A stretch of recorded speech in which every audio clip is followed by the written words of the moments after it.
So yeah, this is day number 85 of our daily English speaking challenge. And in today's video, we are actually gonna talk about helmets.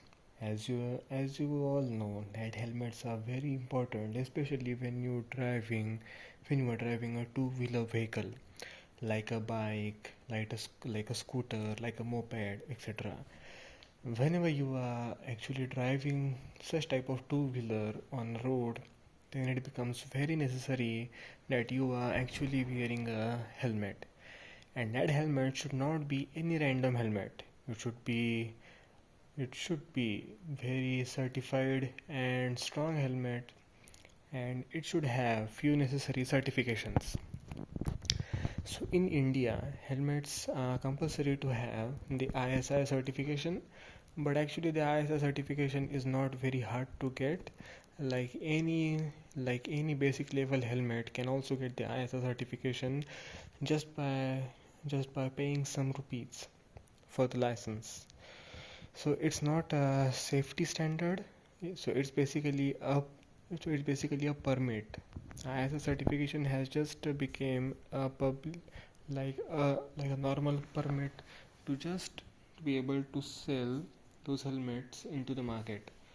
But if you want a safety, but if you want proper safety in your helmet, then you should at least buy a helmet with a normal certification of at least DOT. DOT stands for Department of Transport, and this certification belongs to the United States of America. So basically, all the helmets which are sold in the USA basically have to pass through their DOT certification.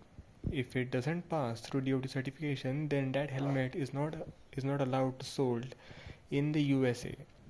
So in order to sell those helmets in the USA, the helmet brands have to pass the DOT certifications, which are actually much more strict than the ISI certification.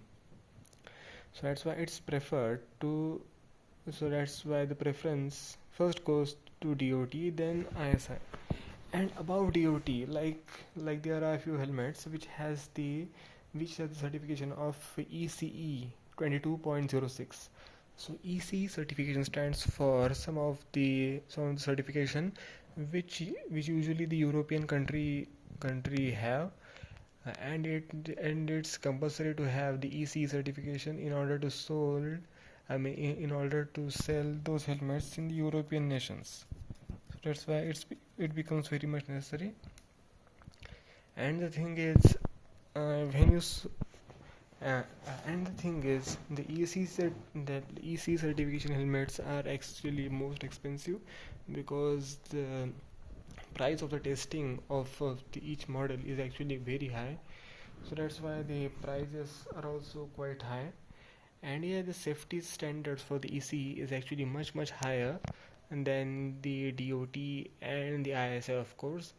But if your budget is quite tight, then at least you should try to get the helmet from the DOT certification at least, uh, because the thing is you can't just rely on the ISI certification, because ISI certification is not a really safety standard rating. It's just a permit for the helmet companies. It's not just for you, it's for helmet companies. So yeah, that's it for this video. In this video we talked about helmet, and if you want your specific topic in our next video, then you should just comment down below, then I will make my next video on that topic. Okay, so tomorrow we will meet in day number 86. So yeah, let's meet tomorrow.